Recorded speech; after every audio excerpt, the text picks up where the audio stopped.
Hey, have you ever picked up a book and browsed through just the beginning to see if it's one you want to get? And then it has to come home with you, but on the way home, you can't wait till you get home, so you read it at the stoplights? Yeah, that's tonight's book. So join me for Book Bites with the Booklady.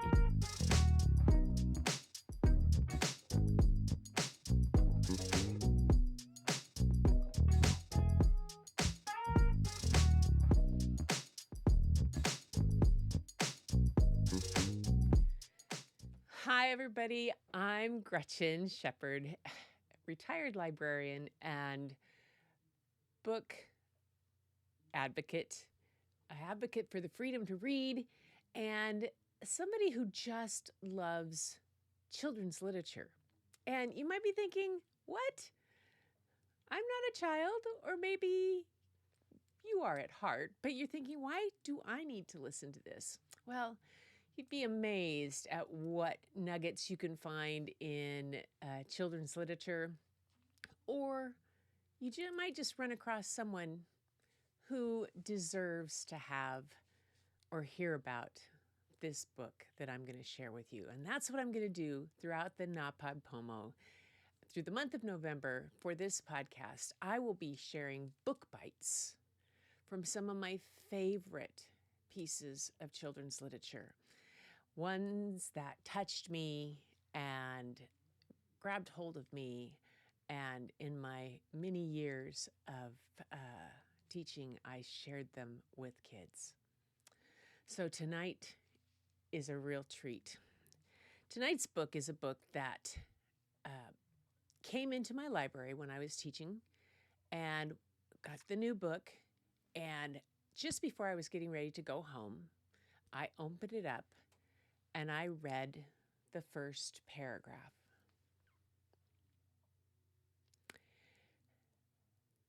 The book went in my bag into the car. And on the 40-minute drive home, at every stoplight, I hoped for a red light and I would open the book and read a little bit. And when I pulled into the driveway, walked into the house, I said to the girls, I have a new book. It's really good. I'm going to sit down and read for a little bit. And I didn't get up until I was done with it. Yes, it's a good book. The book I'm talking about is Because of Winn-Dixie. It's written by Kate DiCamillo, and it was her premiere book. It was what she came onto the stage of writing children's books with. And it ended up winning, becoming a Newbery Honor book. And this was in 2001. And Kate has gone on to win two other Newbery Awards, come in first place for The Tale of Despero in 2004 and for Flora and Ulysses in 2014. She's also done The Miraculous Journey of Edward Tulane. She did Tiger Rising. She's done the whole Mercy Watson series, which is for younger readers. And she is a national ambassador for Young People's Literature Emerita, appointed by the Library of Congress. She's a native of Florida, and she now lives in Minneapolis, Minnesota. Any book that you would pick up by Kate DiCamillo is going to be extraordinary. But tonight, I want to give you a book bite from the first book I ever read by her, and by far still one of my favorites. So here we go for a bit of Because of Winn-Dixie. Hang on, I'm going to get to the beginning. I'll show you the cover of the book. Well, of course, the cover changes, but this is Because of Winn-Dixie, the original that I remember reading by Kate DiCamillo. And I think you're going to love it. Here we go. Chapter 1. My name is India Opal Baloney, and last summer, my daddy, the preacher, sent me to the store for a box of macaroni and cheese, some white rice, and 2 tomatoes.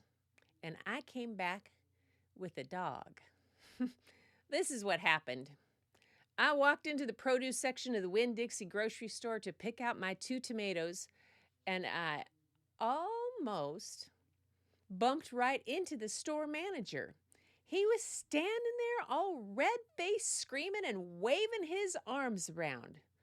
"Who let a dog in here?" he kept on shouting. "Who let a dirty dog in here?" Well, at first, I didn't see a dog. There were just a lot of vegetables rolling around on the floor, tomatoes and onions and green peppers, and there was what seemed like a whole army of Winn-Dixie employees running around waving their arms just the same way the store manager was waving his. And then the dog came running around the corner. He was a big dog and ugly. And he looked like he was having a real good time. His tongue was hanging out and he was wagging his tail. And he skidded to a stop and smiled right at me. I had never before in my life seen a dog smile. But that is what he did. He pulled back his lips and showed me all his teeth. Then he wagged his tail so hard that he knocked some oranges off a display, and they went rolling everywhere, mixing in with the tomatoes and onions and green peppers. The manager screamed, "Somebody grab that dog!" And the dog went running over to the manager, wagging his tail and smiling, and he stood up on his hind legs.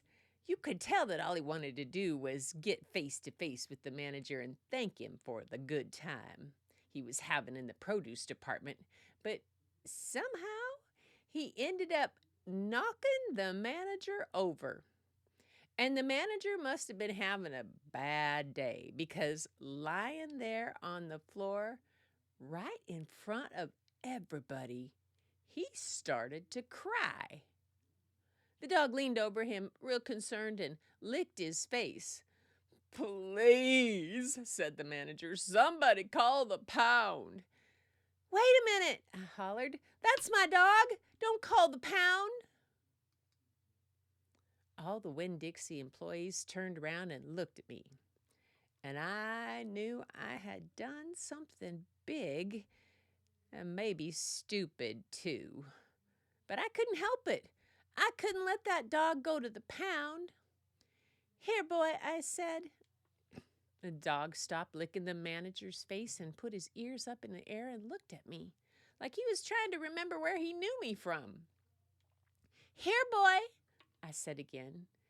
And then I figured that the dog was probably just like everybody else in the world, that he would want to get called by a name. Only I didn't know what his name was, so I just said the first thing that came into my head. I said, "Here, Winn-Dixie." And that dog came trotting over to me just like he'd been doing it his whole life. The manager sat up and gave me a hard stare, like maybe I was making fun of him. "It's his name," I said, honest. The manager said, "Don't you know not to bring a dog into a grocery store?" "Yes, sir," I told him. "He got in by mistake. I'm sorry. It won't happen again." "Come on, Winn-Dixie," I said to the dog. I started walking, and he followed along behind me, and I went out to the produce department and down the cereal aisle and past all the cashiers and out the door. Once we were safe outside, I checked him over real careful, and he didn't look that good. He was big, but skinny. You could see his ribs, and there were bald patches all over him, places where he didn't have any fur at all. Mostly, he looked like a big piece of old brown carpet that had been left out in the rain. "You're a mess," I told him. "I bet you don't belong to anybody." He smiled at me. He did that thing again where he pulled back his lips and showed me his teeth. He smiled so big that it made him sneeze. It was like he was saying, "Oh, I know I'm a mess. Isn't it funny?" It's hard not to immediately fall in love with a dog that has a good sense of humor. "Come on," I told him. "Let's see what the preacher has to say about you." And the two of us, me and Winn-Dixie, started walking home. Yeah. What do you think is going to happen? Oh my gosh. That's kind of how I felt about it. This book captured me like that. I thought, oh my gosh, what's going to happen to this girl when she gets home? And why does she call her daddy the preacher? But it was that opening line in the very beginning that hooked me, because that was about all I really read the first time was, "My name is India Opal Bologna, and last summer, my daddy, the preacher, sent me to the store for a box of macaroni and cheese, some white rice, and 2 tomatoes, and I came home with a dog." That opening sentence captured my heart. I have had that opening sentence memorized and emblazoned on my brain since 2001 when I first read this book. And I have repeatedly used that line to encourage people to go out and find this book and give it a good read. Yes, I know someone made a movie about it, but this book, it will touch your heart. It is a wonderful, wonderful book. And and once you're done with that one, there'll be more. Tiger Rising is very good. Ulysses and Flora is wonderful. The Tale of Despero, oh, that captures all who ever read it. So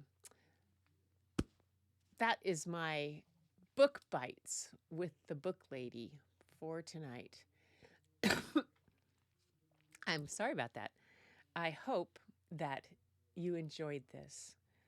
And if you get a chance, go to your local library or log on to Libby and connect your library card and check out Because of Winn-Dixie or any of the other books by Kate DiCamillo.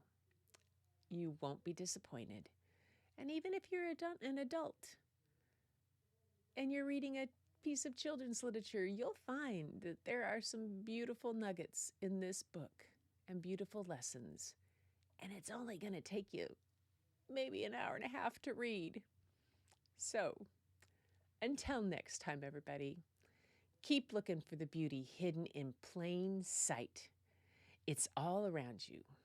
But the first place you'll find it is when you go look in the mirror. And I will see you next time.